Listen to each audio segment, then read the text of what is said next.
Pour ces 4 jours, je vous remercie infiniment pour l'aide, pour la bonne ambiance et pour m'avoir lancé enfin dans la restauration de ce mur. Ça me trottait depuis longtemps dans la tête, donc merci à tous.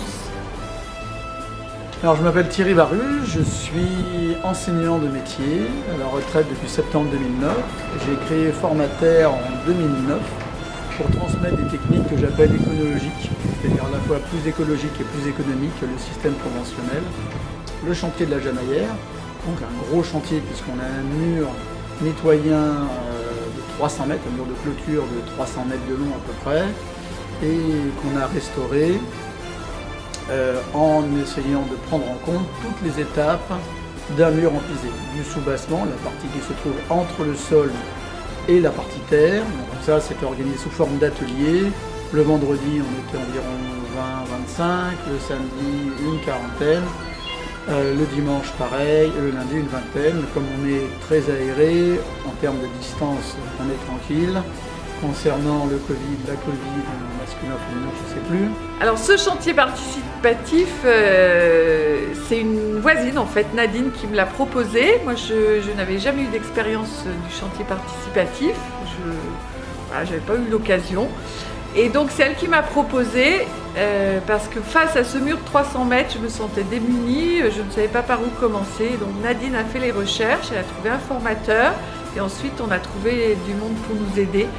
Et pour finir, ce chantier participatif, c'est une superbe expérience pour moi, avec une multitude de personnes d'horizons différents, une transmission du savoir par Thierry, et puis tout le monde plein d'entrain, plein de joie, plein d'échanges, et puis beaucoup de boulot. On a bien avancé, je suis ravie.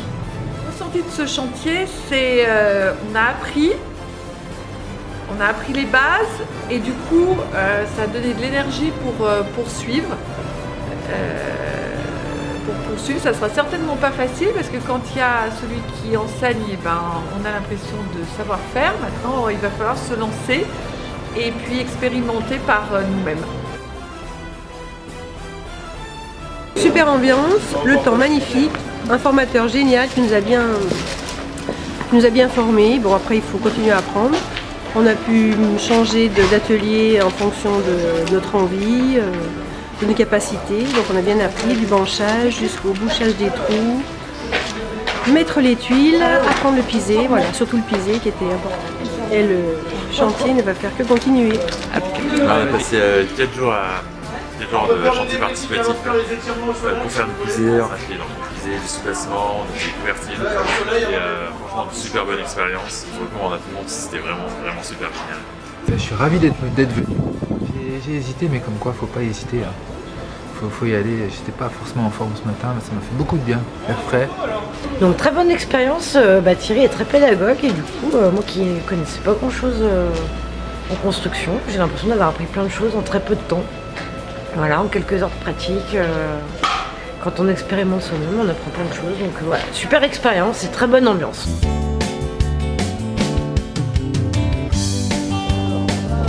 Nous avons fait des tests pour déterminer la quantité de sable qu'il faut ajouter à notre terre pour éviter de la fissure. Parce que la terre est constituée de gravier, de sable, de silt et de plaquettes d'argile qui sont les constituent le liant de la terre. Les plaquettes d'argile sont des rectangles très fins qui mesurent 2 microns et qui, en présence d'eau, par des phénomènes de capillarité, vont coller tous les autres agrégats, donc les sables dont je parle. Là, on a fait un premier mélange avec du sable de 0,4, c'est-à-dire du sable dont les grains vont de 0 à 4 mm, ce ne sont pas des grains de 0,4 mm. Et les proportions, c'était moitié terre, un volume de terre, moitié sable, autant de terre que de sable. Avec un sable de 0,4, ça fait 2 jours, et là, on voit que j'ai aucune fissure, que ça a l'air d'être bien. Ici, on a fait un autre mélange avec 2 volumes de terre et un volume de sable. Étant donné qu'il y a trop de plaquettes d'argile, mais au début, je ne le savais pas, quand on l'a posé, il y avait 0 fissure. Après 24 heures, on voit bien qu'il y a des fissures, voire du petit faïençage, donc des fissures plus petites, qui sont quand même conséquentes. On ne peut pas utiliser ça comme enduit, c'est pas possible. Donc ça veut dire qu'il y a trop d'argile pour avoir 2 volumes de terre pour 1 volume de sable. Ici avec le petit cœur, on a 1 volume de terre pour 2 volumes de sable, c'est un 2, avec toujours du sable en 0,4.